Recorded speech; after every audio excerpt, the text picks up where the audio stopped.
everyone. Welcome to week 7. We're looking at video 7.1. Whose curriculum did you learn? Whose curriculum did you learn? Thinking back to the books that you read and studied in school, answer these questions. Which races were represented as the heroes of history? Was war or peace featured most prominently? Did you study what men did during a war or what women did to maintain homes and families? Did you study mostly what men have accomplished or invented or what women have accomplished or invented? Did you learn the history of Canada from the point of view of the Indigenous people or the European explorers? Chances are that you learned history, art, language, and music based on the mainstream culture, which is white, middle to upper class, and English.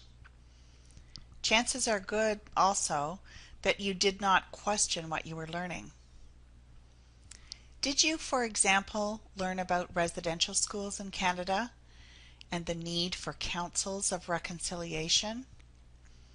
Visit the Truth and Reconciliation website. Did you, for example, learn about the internment of Canadians of Japanese descent? Here is an example of a school project that has been written about this. Hegemony.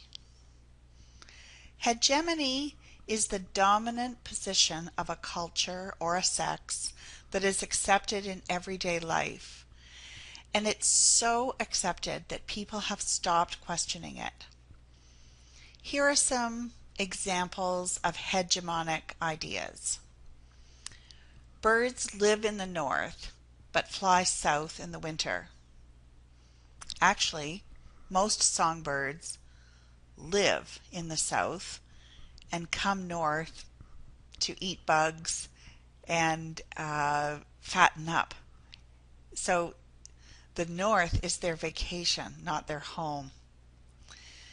Other hegemonic ideas: that competition is good, that schools should teach sports, that men are the breadwinners, that individual success is important, that English is the universal language, that curriculum is based on white European values.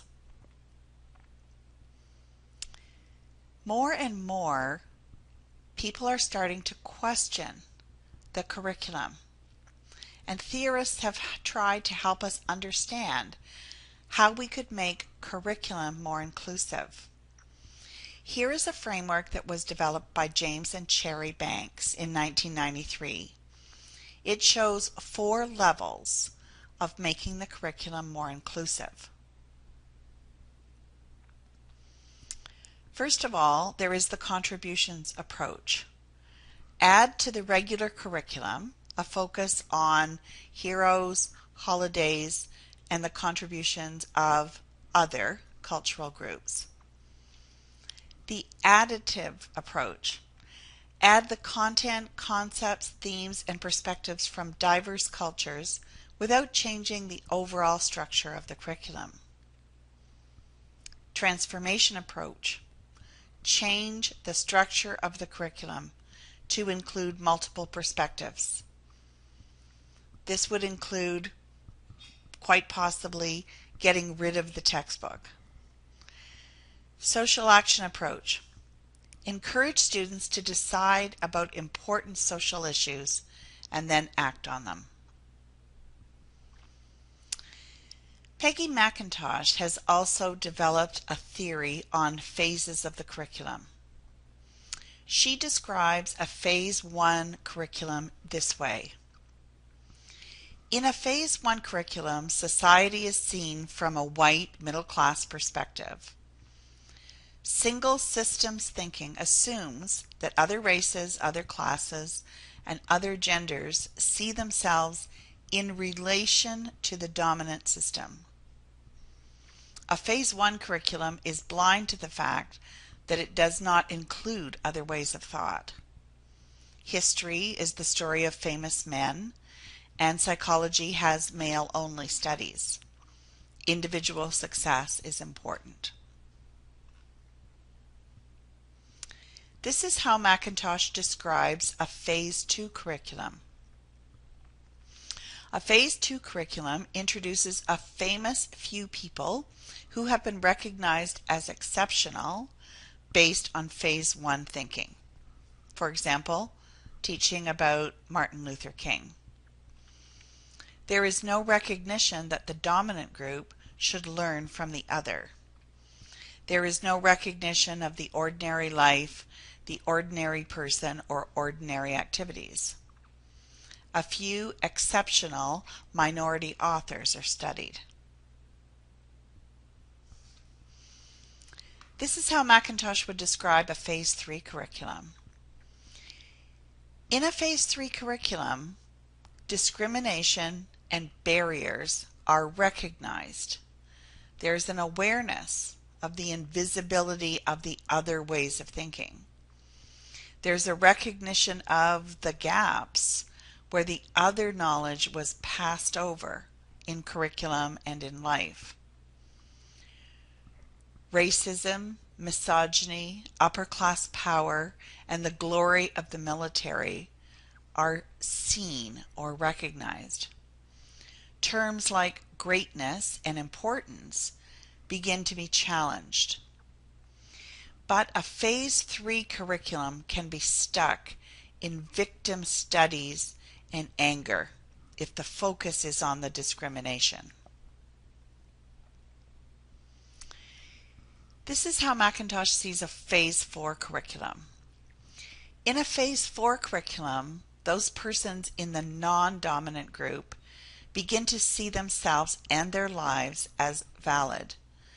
So reality is expanded to include the undervalued persons and the activities. Efforts are made to hear the unheard stories, and the focus is on the growth of humanity rather than getting ahead. In fact, lateral relationships are valued. Diversity and commonality are considered to be important. This is how McIntosh describes a Phase 5 curriculum. She describes that as kind of cloudy and vague, but it's very fertile ground. She says that there is a recognition of many different ways of knowing and many different ways of being, and the understandings are pluralistic.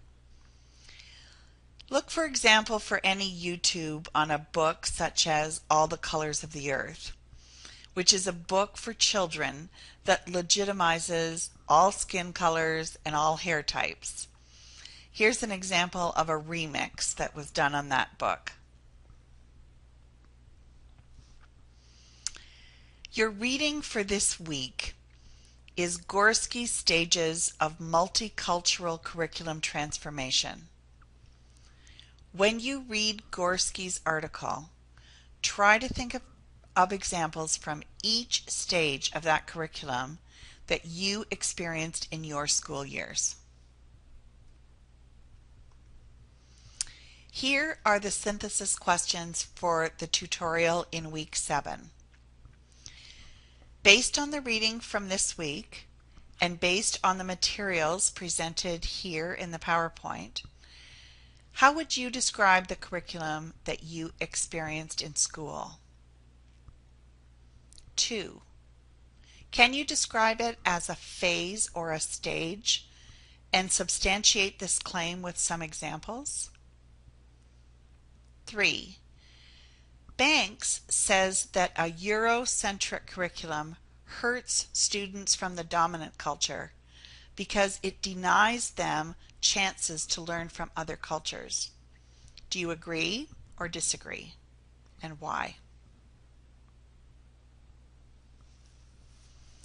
Just a reminder that PBL Scenario 2 presentations are coming up and they are due in class next week, during week 8.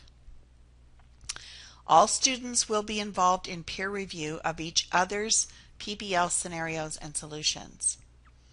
Please be sure that the TA knows in which tutorial session you are intending to present. Thanks.